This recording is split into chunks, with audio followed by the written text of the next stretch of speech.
वालेकुम everyone, welcome to the lecture box. This is Gulzar Munawwar. आज की इस वीडियो में हम बात करेंगे लैंडिंग कॉवेनेंट्स के ऊपर। लैंडिंग कॉवेनेंट्स पॉजिटिव भी होते हैं और नेगेटिव भी होते हैं। क्या है लैंडिंग कॉवेनेंट्स, इसके कॉन्सेप्ट पे हम बात करेंगे जो कि हर बैंकर को पता होना चाहिए। तो बेसिकली लैंडिंग कॉवेनेंट है क्या, जब एक उधार लेने वाला किसी फाइनेंशियल इंस्टीट्यूशन से उधार लेता है तो दोनों की सेफ्टी के लिए लोन एग्रीमेंट के अंदर कुछ ऐसे पॉइंट ऐड किए जाते हैं जो दोनों को पाबंद करें कुछ शराइत के ऊपर। इसको मैं अगर ब्रॉडर टर्म में समझाने की कोशिश करूं तो आईएमएफ ने कुछ शराइत पाकिस्तान को मंजूर करनी होती है, जिसके बाद जो है वो आईएमएफ अगली किस्त देता है।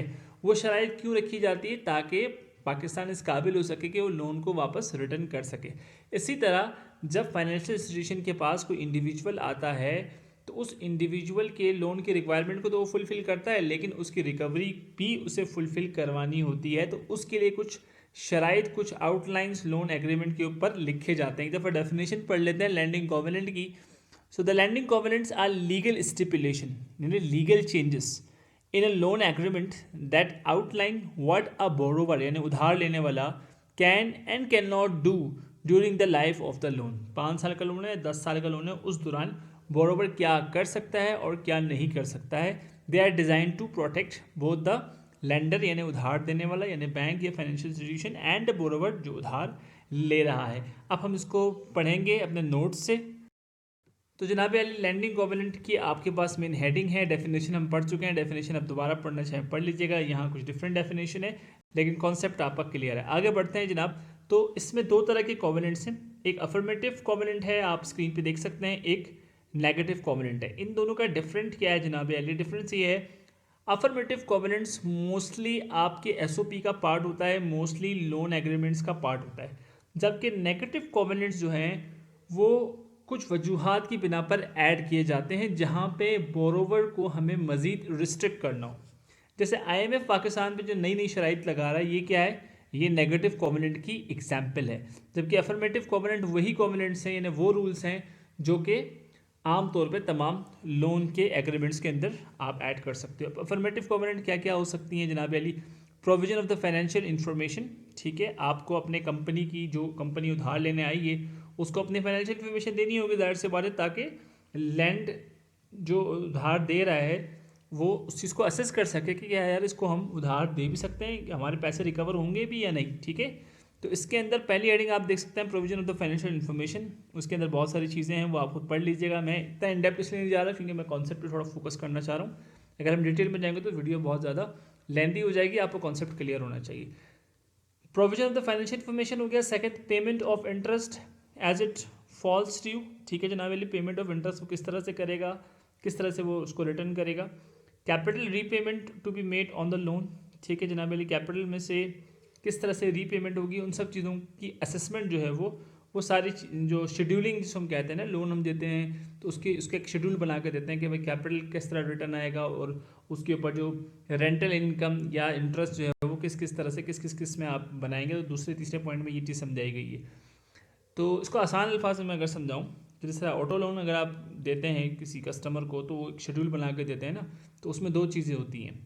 एक तो ये कि जो बैंक ने कैपिटल लेने 70% या 40% जो बैंक ने इन्वेस्ट किया है, 70% या 80%, उसका पार्ट जो है वो किस तरह से आएगा, और साथ में जो रेंटल इनकम इजारा फाइनेंसिंग में हम लोग कर रहे होते हैं वो रेंटल इनकम किस तरह आएगा। सेम उसी तरह लैंडिंग के अंदर यहाँ पे, क्योंकि कन्वेंशनल बैंकिंग के हिसाब से ये नोट्स बने हुए हैं तो बुक भी उसी हिसाब से डिज़ाइन हुई है, तो यहाँ पे वर्ड आ रहा है पेमेंट ऑफ द इंटरेस्ट किस तरह से होगा, और कैपिटल रीपेमेंट यानी कि जो इन्वेस्ट किया गया है बैंक की तरफ से, फाइनेंशियल इंस्टीट्यूशन की तरफ से, वो किस तरह से वापस आएगा।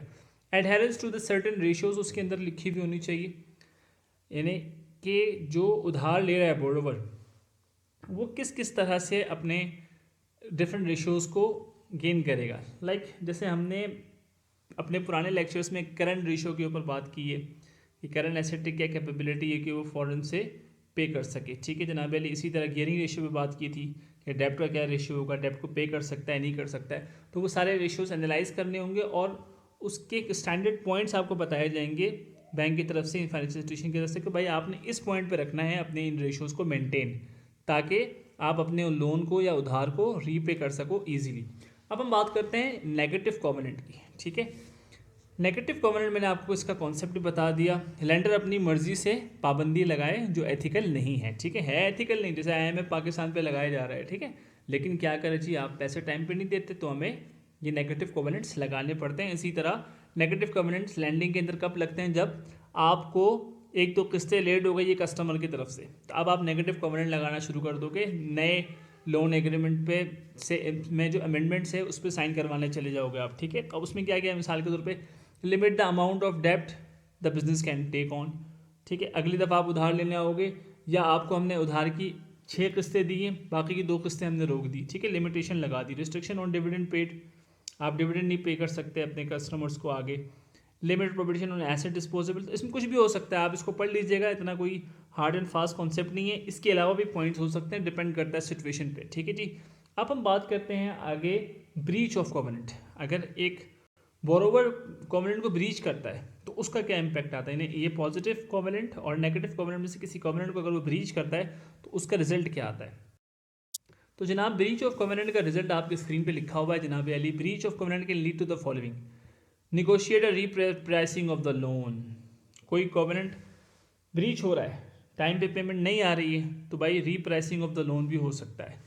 Seek additional security, additional security से मुराद अभी हमने बात की, नेगेटिव कॉवेनेंट के अंदर 2-4 पॉइंट और भी ऐड हो सकते हैं। एक्सटेंड द रीपेमेंट पीरियड, भाई बोरोवर कह रहा है यार अभी मेरी बिजनेस की सिचुएशन ठीक नहीं है यार, आप मुझे जो थोड़ा सा ना रीपेमेंट शेड्यूल बढ़ा दो, 1 साल बढ़ा दो। तो आप क्या करोगे, किस्तें बढ़ा दोगे और साथ में इजारा या क्या कहते हैं रेंटल इनकम या जो प्रॉफिट इनकम है यानी कि इंटरेस्ट इनकम, उसको आप बढ़ा दोगे, दैट से बात है। लास्ट में क्या, renegotiate the whole credit facility.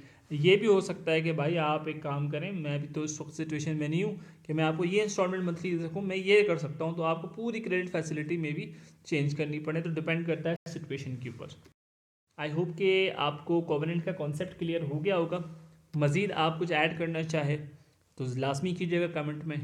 बहुत सारे दोस्तों का मुझे व्हाट्सएप पे मैसेज आता है, बड़ा अच्छा लगता है, आप लोगों की तरफ से अप्रिसिएशन मैसेजेस मिल रहे होते हैं, तो काइंडली इसको यूट्यूब पे भी मेंशन किया करें और अपने कोलीग्स को, अपने फ्रेंड्स में इसको शेयर किया कीजिए। थैंक यू सो मच, अल्लाह हाफ़िज़।